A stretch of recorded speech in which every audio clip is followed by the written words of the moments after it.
Hi, cutie pies. It is Lanickia, and I am coming to you with another episode of General Hospital. This is for Tuesday, 3/8/2022. Okay, so a lot went on today. If I had to rate this between 1 and 10, I'd probably give it about, I guess, a 6, maybe. Because it wasn't that exciting to me, but it's just one of those solid episodes. You getting a lot of information from what's coming in the next month or so. Okay, so we see that we start off by saying, well, I'm just going to break this up in groups. You know how I like to do. Okay, so Britt and Maxie talk. So Britt is talking to Maxie, and Maxie asks for forgiveness for not telling her everything about Peter. And Britt says there's nothing that has to be forgiven. Maxie told her, well, you were going to be in on it. But then, she was like, I know you, who would have known I would have got kidnapped by Silas and had to go on the run with Jason. And so she understands what Maxie was doing. And she's just glad that she was able to keep Bailey Louise safe from Peter. Even though he did get her at one point, they say, but they were still able to keep her safe. And so they're just talking, and they talk about love, and Maxie is asking Britt, like, why are you not dating? And she's like, girl, you sound like my mom. And so they had like a cute little girl chat scene and everything. And Maxie just says, just be open to dating and everything. And Britt is like, I can be happy, just being alone. And I guess if something happens, it happens, but she's not going to actively look for it. She's going to focus on herself and her career and, her family and everything.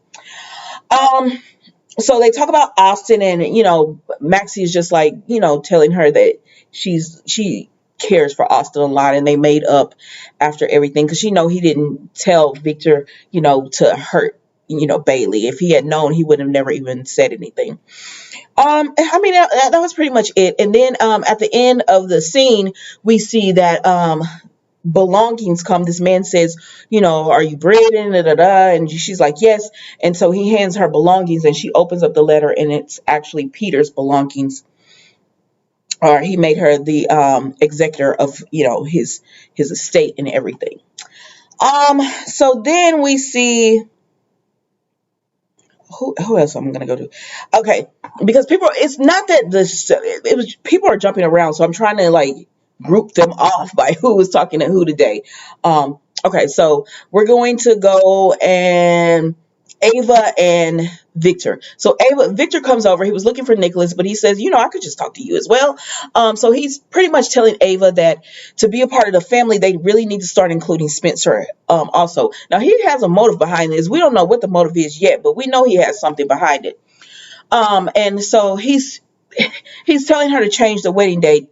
Push the wedding vow, or, so that Spencer will be able to come and that he feels more of a family. He says, because Spencer's looking at y'all like, you got my dad, y'all are happy and everything, and I'm on the outside looking in at this. And Ava says, Spencer is not a toddler. He's a young man and everything. He said, yeah, but he still wants his dad love.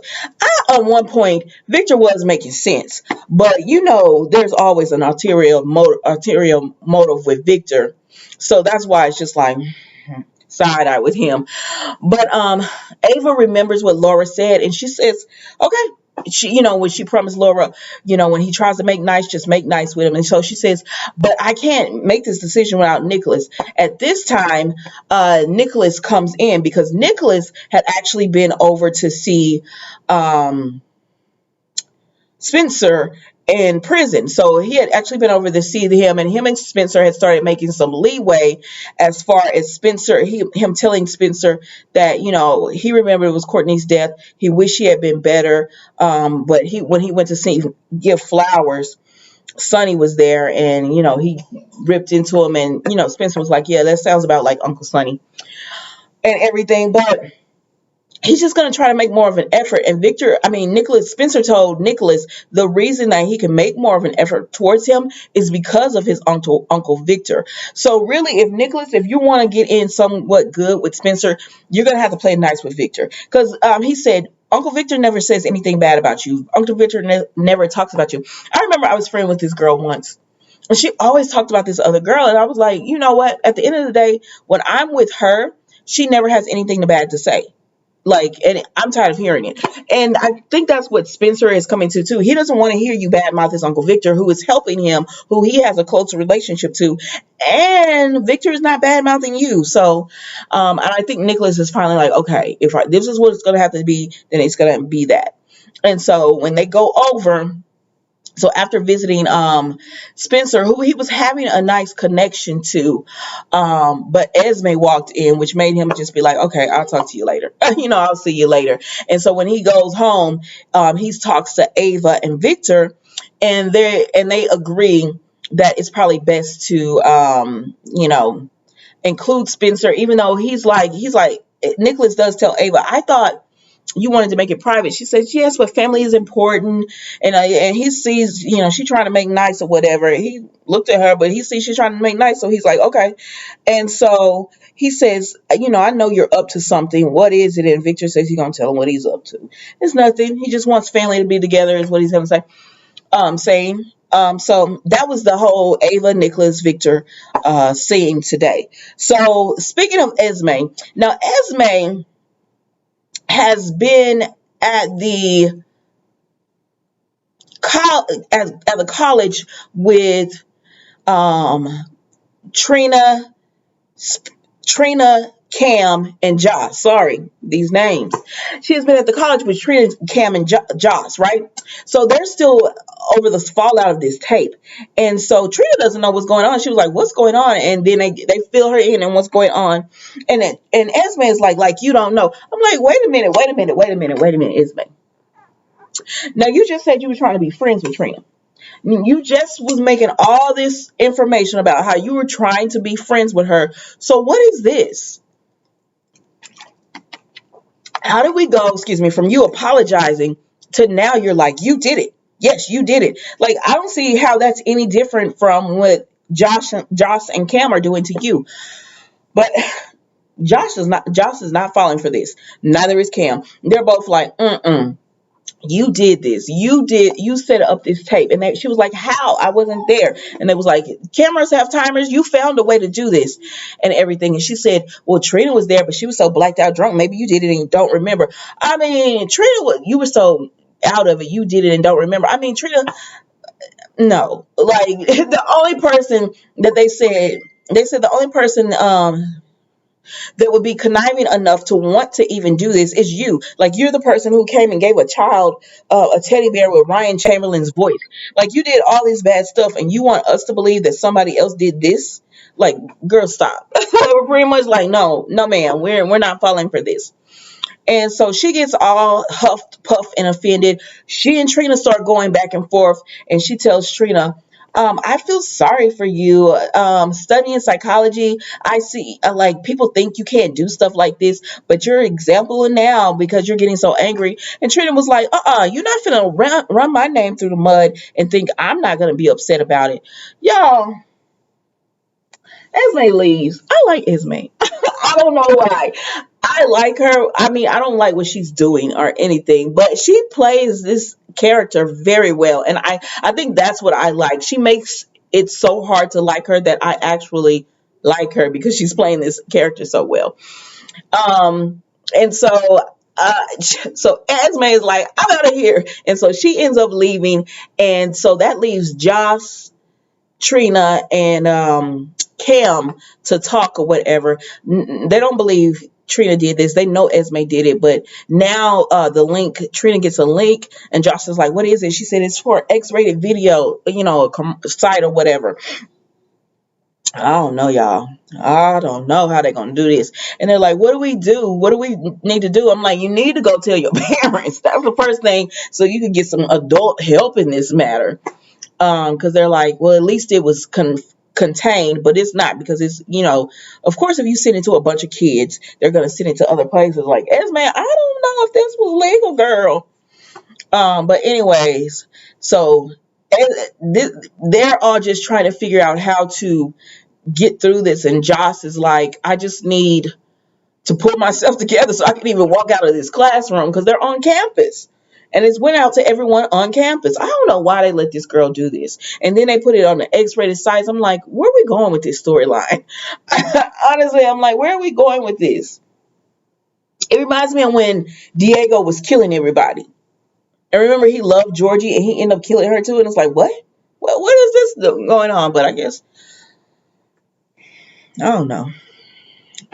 Anyways, so they're gonna regroup and see what they're gonna do. So then Trina just tells Joss, I'm here for you and everything, and she says thank you, and Cam and Trina leave. Excuse me, Cam and Joss leave.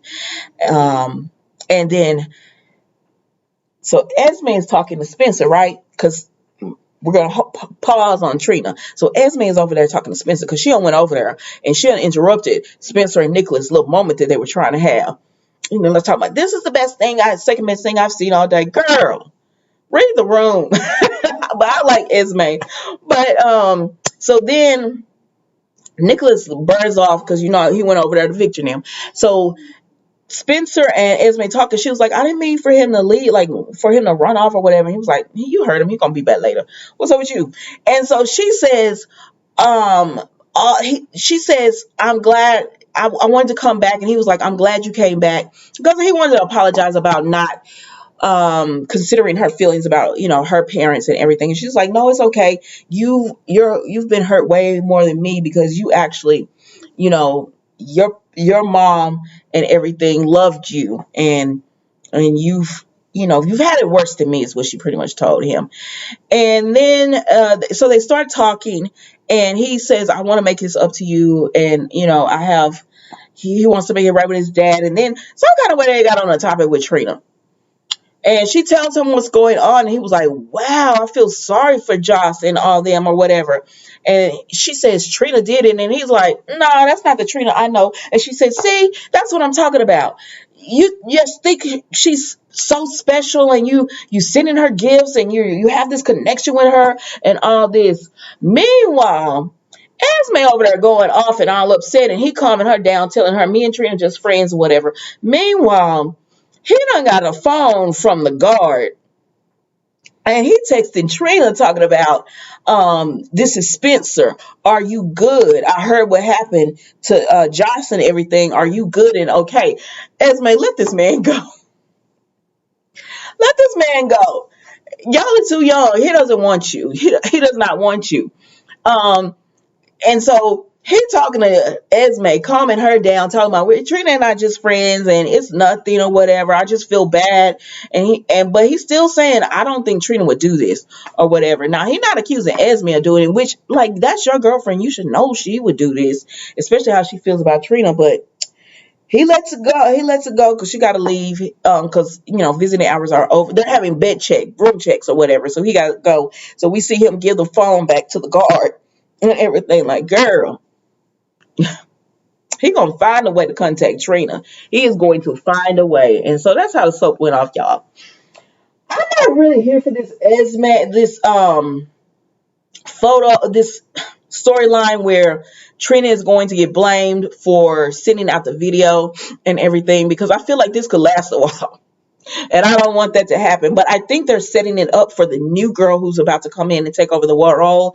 I believe they said on March 17th, which is next Thursday.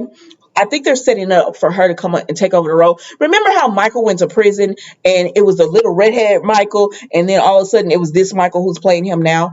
I just think that's what they're doing. They're setting it up so that going forward she'll have go have the roles into all of this and everything. But I forgot to tell you, I'm skipping over a whole story. My bad.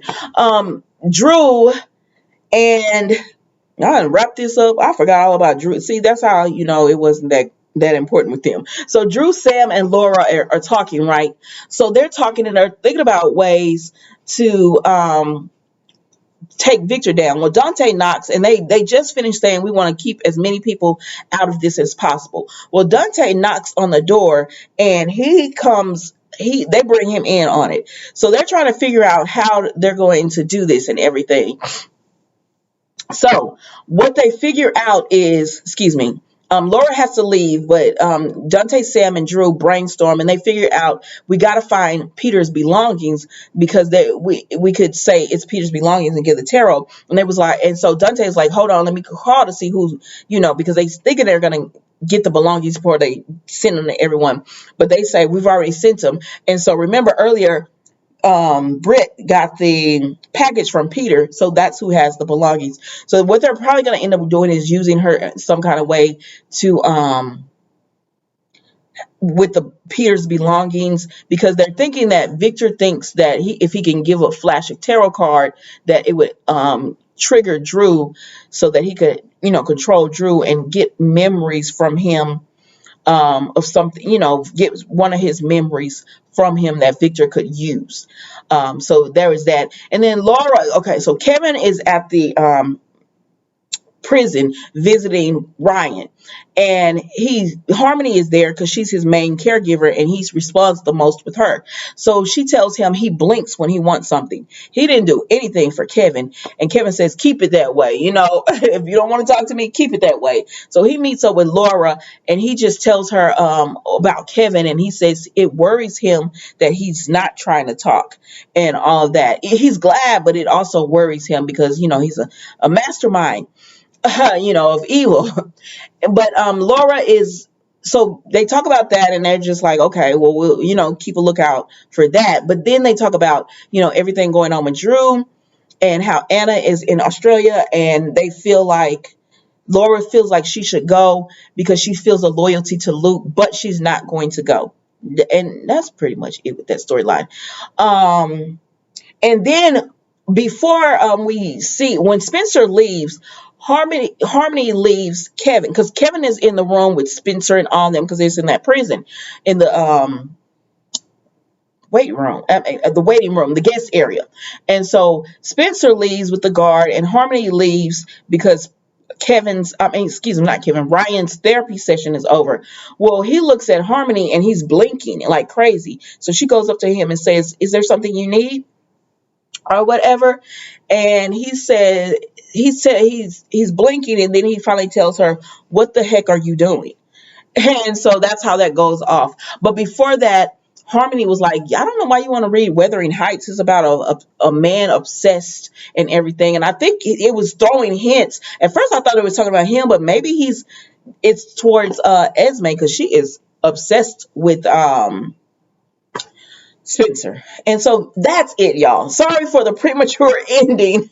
I just, it was just a lot going. It was a lot of movement with people going on today, and I don't know. It just completely left my mind, and I wasn't looking at my notes. I don't know why. But anyways, that was General Hospital. Don't forget to like, comment, and subscribe, and I hope you enjoy the rest of your day.